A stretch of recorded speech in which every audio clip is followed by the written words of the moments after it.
Hello दोस्तों, आज हम लोग बहुत ही इम्पॉर्टेंट टॉपिक और बहुत ही अच्छा टॉपिक पर क्वेश्चन कर रहे हैं। एक ट्यूब में जो प्रीवियस ईयर क्वेश्चन पूछे गए हैं, देखिए ये question KS paper code KS 103T 2023 में क्वेश्चन पूछा गया है। टॉपिक क्या है कि inverse by elementary transformation. A inverse निकालना है बाय यूजिंग एलिमेंट्री ट्रांसफॉर्मेशन। देखिए इन्वर्स के बहुत तरीके से निकाल सकते हैं आप तो एक एडजॉइंट से निकाल सकते हैं, दूसरा कैलेमेंटन थ्योरम यूज करके भी निकाल सकते हैं। इन्वर्स चूँकि यूनिक होता है, लेकिन अब यहाँ क्वेश्चन में दिया रहेगा कि find inverse by using elementary transformation, तो इसी मेथड से यूज करना है, इसी मेथड को यूज करके लगाना है। एलिमेंट्री ट्रांसफॉर्मेशन क्या होते हैं? देखिए 3 ट्रांसफॉर्मेशन हैं, इनको एलिमेंट्री ट्रांसफॉर्मेशन कहते हैं कि कोई 2 रो आपस में इंटरचेंज कर सकते हैं और किसी रो में एक नॉन जीरो नंबर से RI is equal to K into RI है ना, RI किसी भी रो में K से नॉन जीरो नंबर K से मल्टीप्लाई कर सकते हैं, ये I है, ठीक है। उसके बाद RI किसी रो में K से मल्टीप्लाई करके उस रो में ऐड कर सकते हैं, ठीक है। RI replace by RI plus K into RJ, ये 3 ऑपरेशन है रो ऑपरेशन। यही 3 ऑपरेशन कॉलम के लिए होते हैं, ठीक है। तो इनको बोलते हैं एलिमेंट्री ट्रांसफॉर्मेशन। ये ट्रांसफॉर्मेशन यूज करके हम लोग जो मैट्रिक्स निकालते हैं वो एलिमेंट्री मैट्रिक्स कहलाती है ना। कोई भी एक ऑपरेशन अप्लाई कर लोगे तो वो एलिमेंट्री मैट्रिक्स कहलाती है। वो जो गिवन मैट्रिक्स उसके इक्वल तो नहीं रहेगी, है ना, लेकिन उसके सिमिलर मैट्रिक्स रहेगी, ठीक है। उसको एलिमेंट्री मैट्रिक्स बोलेंगे। तो अब करना क्या है, कैसे निकालेंगे? तो कोई भी मैट्रिक्स दी होगी तो उसका क्या करेंगे, फर्स्ट एलिमेंट आइडेंटिटी मैट्रिक्स। देखिए कैसे करेंगे इसको। तो A 3x3 की मैट्रिक्स है तो इसको A is equal to I3 into A लिखेंगे। अगर ये 4x4 की होती तो A is equal to I4 into A लिखते हैं। 2x2 की होती तो A is equal to I2 into A लिखते हैं, ठीक, कोई दिक्कत नहीं। इधर ये रो वाली चीज़ रिप्रेजेंट करते हैं, चूँकि ये 3x3 ये मैट्रिक्स 3x3 की है। तो जो पहले होता है ना रो ना, चूँकि पहले लिखे हैं इस साइड में, इधर लिखते हैं तो कॉलम वाला होता है, तो हम लोग केवल रो से इसको करने जा रहे हैं। तो लेफ्ट साइड में I3 लिखेंगे।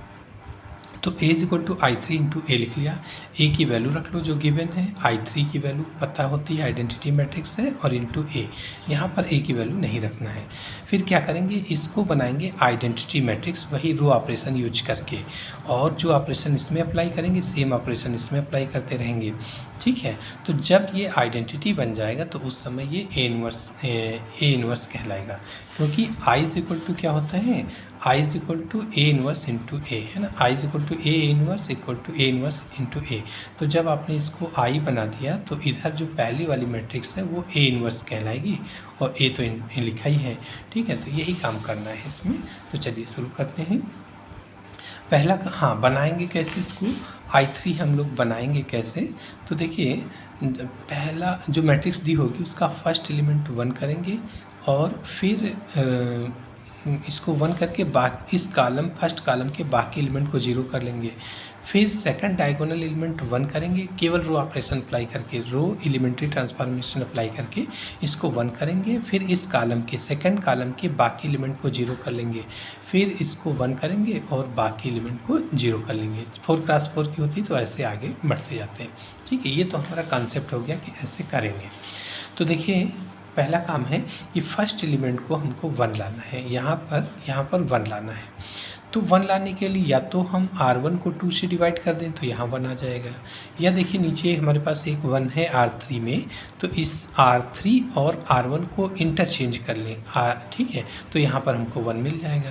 तो यही काम कर लेते हैं, क्योंकि अगर 2 से डिवाइड करते हैं, देखिए आप काम दोनों कर सकते हैं। 2 से डिवाइड करोगे तब भी जो लास्ट में आपकी मैट्रिक्स आएगी वो सेम आएगी, इन्वर्स सेम आएगा, क्योंकि इन्वर्स यूनिक होता है। तो चलिए R1 और R3 को इंटरचेंज कर लेते हैं। ये R3 है और ये R1, इंटरचेंज कर लो। तो ये फर्स्ट रो पर पहुंच गया और ये वाला आपका लास्ट रो पर आ गया। सेम काम यहाँ पर करना है, ये लास्ट रो में आ गया और ये वाली थर्ड रो आपका फर्स्ट रो बन गई इंटू ए। फिर क्या करना है, ए 1 आ गया, इसके बाद बाकी एलिमेंट को 0 करना है, तो इसी को की एलिमेंट मान के बाकी एलिमेंट 0 करेंगे। तो देखिए इन दोनों को ऐड कर दें तो यहाँ 0 आ जाएगा, इसको 2 से मल्टीप्लाई करके इससे सब्ट्रैक्ट कर दें तो यहाँ 0 आ जाएगा। तो R1 R2 ये क्या है, किस में है, R2, इसको 0 बनाना है, R2 में है, तो R2 is replaced by R2 plus R1।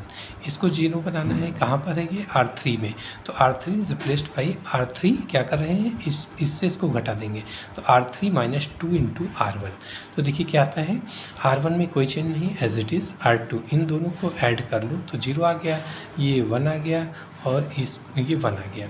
फिर इसको 2 से मल्टीप्लाई करके इससे घटाओगे तो 2 माइनस 2 0 आ गया, फिर -1 प्लस 2 प्लस का 1 आ जाएगा, फिर 1 माइनस 4 माइनस का 3 आ जाएगा। दिस इक्वल टू, सेम काम इसमें करेंगे, R1 तो एज इट इज़ है, R2 में इन दोनों को ऐड कर रहे हैं तो 0 प्लस 0 0 आ गया, इन दोनों को ऐड किया 1 आया, इनको ऐड किया 1 आया, फिर इसको 2 से मल्टीप्लाई करके इससे घटा रहे हैं तो 1 माइनस 0 1 ही रहेगा, 0 माइनस 0 0 आएगा, फिर 0 माइनस 2 माइनस का 2 आ गया इंटू ए, तो यहाँ 1 0 0 बन गया। फिर अगला डायगोनल एलिमेंट 1 बनाएंगे, ये ऑलरेडी बना गया। अब इसके बाकी एलिमेंट को 0 करेंगे, तो बाकी एलिमेंट कहाँ पर है, ये R1 पर है और ये R3 पर है, तो R1 यहाँ 0 बनाने के लिए इसी को की एलिमेंट मानेंगे, ठीक है, तो इन दोनों को ऐड कर लेंगे तो यहाँ 0 आ जाएगा। फिर यहाँ ये R3 को ये R3 पर है तो यहाँ 0 बनाने के लिए इससे इसको घटा देंगे तो यहाँ पर 0 आएगा, ठीक है, इसी को की एलिमेंट मान के इसी से जो भी काम करना है इसी से करेंगे। तो एक बार R1 is replaced by R1 plus R2 and R3 is replaced by R3 minus R2। तो देखिए क्या आया, R2 तो एज इट इज़ है, R1 में इन दोनों को ऐड कर रहे हैं तो 1 आ गया, फिर इन दोनों को ऐड किया 0 आया, इन दोनों को ऐड किया 3 आ गया, फिर R3 में इससे इसको घटा दे रहे हैं तो 0 माइनस 0 0 आ गया, 1 माइनस 1 0 आ गया, -3 माइनस 1 माइनस का 4 आ गया। सेम काम इसमें करेंगे तो R2 एज इट इज़ है, R1 में इन दोनों को ऐड कर रहे हैं तो 0 1 और ये 2 आ गया, R3 में इससे इसको घटा दे रहे हैं तो 1, फिर माइनस का 1 और ये -1 -2 माइनस 1 माइनस का 3 आ गया इंटू ए, ठीक है, तो 1 0 0 हो गया। उसके बाद इसको 1 अगला डायगोनल एलिमेंट 1 करना है तो क्या करें, -4 से डिवाइड कर दें किसको, R3 को, तो R3 है, R3 को -1/4 से डिवाइड कर दे रहे हैं, तो R3 है भाई, R3 को -1/4 से डिवाइड कर रहे हैं तो कितना हो गया, 0 0 1 आ गया, वह -1/4 से इसको डिवाइड करूँ तो -1/4 1/4 और 3/4 ये हो गया, ठीक है, बाकी एलिमेंट एज इट इज़, ठीक। अब क्या करना है, 1 0 0 बन गया, ये भी बन गया। अब इस थर्ड कॉलम के बाकी एलिमेंट 0 करना है, इन दोनों को 0 करेंगे तो यहाँ 0 करने के लिए ये देखिए R1 पर है तो R1 रिप्लेस करेंगे, या कहाँ पर है, R2 पर है तो इसको R2 को रिप्लेस करेंगे। तो R1 के लिए यहाँ 0 बनाने के, अब की एलिमेंट हम इसी को मानेंगे, तो R1 को 0 मानने के लिए क्या करेंगे, इसको 3 से मल्टीप्लाई करके इससे घटा देंगे तो यहाँ पर 0 आ जाएगा, तो R1 is replaced by R1 minus 3 into R3 and R2 is replaced by, यहाँ 0 करना है तो इससे इसको घटा देंगे, यहाँ 0 आ जाएगा, R2 माइनस R3। तो देखिए क्या आएगा, R3 एज इट इज़ है, R1 से R3 इसको 3 से मल्टीप्लाई करके R1 से घटा रहे हैं तो 1 माइनस 0 ये आपका 1 ही रहेगा, फिर 0 माइनस 0 0 ही रहेगा, 3 माइनस 3 0 आ जाएगा। फिर यहाँ R2 माइनस R3 कर रहे हैं तो इससे इसको घटाया 0 आया, 1 माइनस 0 1 ही रहेगा, 1 माइनस 1 ये आपका 0 आ जाएगा, ठीक है। सेम काम इसमें करेंगे, इसको 3 से मल्टीप्लाई कर रहे हैं 3 से, ठीक है, और उसके बाद इसमें इससे घटा रहे हैं तो 0 प्लस का 3/4 आ जाएगा तो 3/4 हुआ, फिर 1 माइनस 3/4 तो 1 माइनस 3/4 1/4 आ जाएगा, फिर 2 माइनस 9/4 तो 8 माइनस 9 माइनस का 1/4 आ जाएगा, ठीक है। R2 में क्या कर रहे हैं कि R2 माइनस R3 इससे इसको घटा दे रहे हैं, तो 1/4 आ गया, 1 माइनस 1/4 3/4 आ जाएगा, 1 माइनस 3/4 1/4 आ गया, और R3 एज इट इज़ है इंटू A। तो कितना हुआ, ये देखिए आइडेंटिटी मैट्रिक्स आ गई। जैसे ही आइडेंटिटी मैट्रिक्स होगी तुरंत ये A इन्वर्स कहलाएगा। तो I3 is equal to A inverse into A। तो A इन्वर्स की वैल्यू क्या हो गई, ये मैट्रिक्स आपकी A इन्वर्स हो गई, 3/4 1/4 माइनस 1/4 1/4 3/4 1/4 माइनस का 1/4 माइनस 1/4 और 3/4 A इन्वर्स। अब ये देख लें कि ये मैट्रिक्स हमारी सही है या गलत है ना, चेक कर लेते हैं। तो चेक करने के लिए हम निकालते हैं A इन्वर्स। देखिए ये आपको लिखना नहीं है ना, चेक करने वाली बात आपको लिखनी नहीं है, आप कैलकुलेशन रफ में कर लीजिए। और ये इससे ये पता लगेगा कि अगर ये identity A inverse into A की वैल्यू आई नहीं आती है तो आपको ये पता लग जाएगा कि मैट्रिक्स जो हमारी कैलकुलेशन है वो कहीं ना कहीं गलत है। दोबारा से चेक कर लेंगे उसको। तो देखिए A इन्वर्स इंटू A की वैल्यू निकालेंगे, ये आई अगर आ जाता है तो इसका मतलब सही है। तो A इन्वर्स की वैल्यू 1/4 कामन ले लीजिए, तो 4 से सभी मल्टीप्लाई हो जाएगा, तो ये हो जाएगा 3 1 माइनस 1 और ये हो जाएगा 1 3 1 और ये आया -1 1 3, ठीक है, इंटू A की वैल्यू क्या दी है, A की मैट्रिक्स ये दी है 2 -1 1 -1 2 -1 1 -1 2, ये गिवन मैट्रिक्स है। आप देखिए मल्टीप्लाई करो इसको, तो 1/4 तो है ही है। फर्स्ट रो मैट्रिक्स का मल्टीप्लिकेशन आपको पता ही है, रो बाई कॉलम होता है। तो first row first column multiply करेंगे तो 3 × 2 6 और प्लस 1 × -1 और प्लस -1 × 1, तो 6 - 2 प्लस का 4 आ गया। फिर first row second column -3 plus 2 और प्लस 1 है ना, प्लस 1, तो 3 - 3 0 आ गया। फिर first row third column +3 -1 -2 plus -3 0 आ गया। फिर second row first column +2 -3 plus 1 3 - 3 0 आ गया। फिर सेकंड रो सेकंड कॉलम -1 + 6 -1 6 - 2 4 आ गया।